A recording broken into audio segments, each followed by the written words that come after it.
এই এক জিব্বার জ্বালায় শান্তি নাই ভাই রে ভাই। এই জিব্বার যে কত কিছুর টেস্ট নিতে ইচ্ছা করে, সকাল নাই বিকাল নাই রাত নাই, এখন এটার টেস্ট নিতে ইচ্ছা করে, তখন ওইটার টেস্ট নিতে ইচ্ছা করে।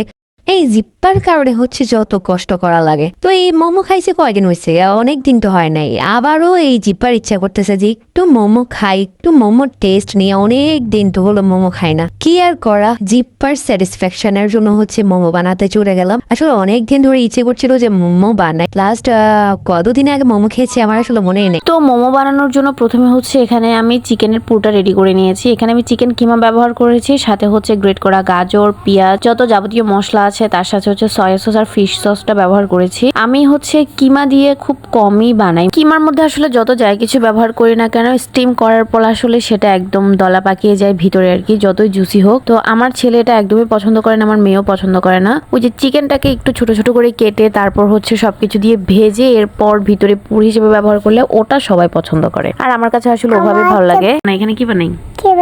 তুমি বলো এখানে কি বানাচ্ছি? এটা কি মোমো? মোমো বানিয়েছি। কি বানিয়েছি বলো তো, নাম বলো তো, এটা কি নাম? কি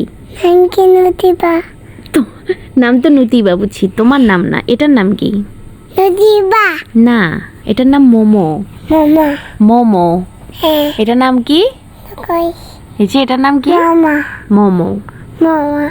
আমার মেয়ের জন্য আমার একবারই ভয়েস দেওয়া হয় না, আমি যখনই কথা বলবো ওকেও কথা বলতে হবে। তো যাই হোক, এখানে হচ্ছে আমি মোমোর পোটা দিয়ে খুব সুন্দর করে কয়েকটা শেপে মোমোগুলো বানিয়ে নিচ্ছি। আর আমি এখানে প্রায় 4-5 ধরনের শেপ দিয়েছি। আমার আসলে অনেক ধরনের পুর হিসেবে হচ্ছে মোমোটা বানানো হয়। চিকেনটাকে নানাভাবে রান্না করে হচ্ছে আমি অনেকবার অনেক ধরনের মোমো বানিয়েছি। সব মোমোই আমার কাছে খুবই ভালো লাগে, শুধুমাত্র এই কিমার যে মোমোটা হয় এটা ছাড়া, মানে এটার টেস্ট আমার কাছে খুব একটা ভালো লাগে না। তারপর আসলে যেহেতু মাঝখানে অনেকদিন গ্যাপ গেছে এই কিমা দিয়ে মোমো বানানোটা, তার জন্য আসলে ট্রাই করা, ভাবলাম যে না মজা করে একটু খাবো। তো ওই হিসেবে যে ভাবনা সেই কাজ।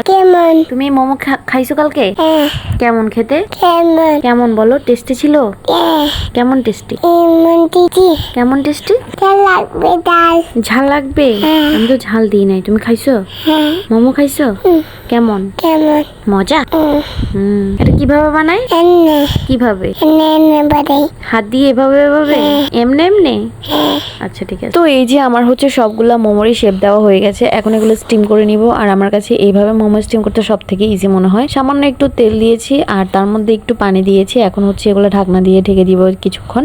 কয়েক মিনিটের মধ্যে হচ্ছে মোমোটা একদম পুরোপুরি সেদ্ধ হয়ে যায়। আর এভাবে সেদ্ধ করার একটা সুবিধা, নিচে দিয়ে একটু ক্রিস্পি করেও ইচ্ছা করলে বানানো যায়, মানে যার যেমন ইচ্ছে আর কি। তো আমি কিছু বানিয়েছি হচ্ছে একদম নর্মালি, আর কিছু একদম নিচে দিয়ে ক্রিস্পি করে নিয়েছি। ওগুলো খেতেও বেশ মজা লাগে। আর এই মোমো খাওয়ার জন্য আজকে হচ্ছে আমি একটা চিলি সস বানাবো, চিলি অয়েল যেটাকে বলে। তবে আজকে আমি আমার মতো করেই বানাবো, মানে যেভাবে আমার কাছে খেতে ভালো লাগে আর কি। তো এখানে হচ্ছে আমি কুচনো রসুন নিয়ে নিয়েছি, তার মধ্যে একদম লাল মরিচের গুঁড়া দিয়েছি 2 চামচ। ঝাল যেমন ইচ্ছা, আমার খুব ইচ্ছে করছিল যে ঝাল ঝাল করে খাবো। আর এর মধ্যে দিয়েছি একদম গরম করা তেল। ফার্স্টে ভেবেছিলাম হয়তো কাচের বাটি ভেঙে যাবে, বাট বেঁচে গেছে যে এটা ভাঙেনি। এত ফুটন্ত গরম তেল দিলে আসলে মাঝে মাঝে ভেঙেই যায়। তো আমি একটু নেড়ে চেড়ে নিয়েছি। এখন হচ্ছে এর মধ্যে আমি দিয়ে দিব টমেটো সস। এই টমেটো সস দেওয়ার কারণে আমার কাছে টেস্টটা বেশ ভালোই লাগে, ওভাবে খেতে আমার কাছে বেশ মজা লাগে নর্মাল চিলি অয়েল থেকে। তো এই যে খুব সুন্দর করে মোমোগুলো স্টিম করা হয়ে গেছে। এখন হচ্ছে খাওয়ার পর এত বেশি খিদে লেগেছিল, আর এগুলো দেখে তো আসলে আর বসে থাকা সম্ভব না। অনেকদিন পরে খাওয়াতে হচ্ছে, আমার একদম অনেকগুলাই খাওয়া হয়েছে, একটা ডিনার হয়ে গেছে, এরপর আর কিছু খাইনি। তবে আমার ছেলে বা মেয়ে কেউই খায়নি, উপরে জাস্ট খোলসটা খেয়েছে, ভেতরের চিকেন গুলো একজনেও খায়নি, ওদের কাছে ভালো লাগেনি। বাট আমার কাছে এই সসটা দিয়ে খেতে বেশ ভালো লেগেছে,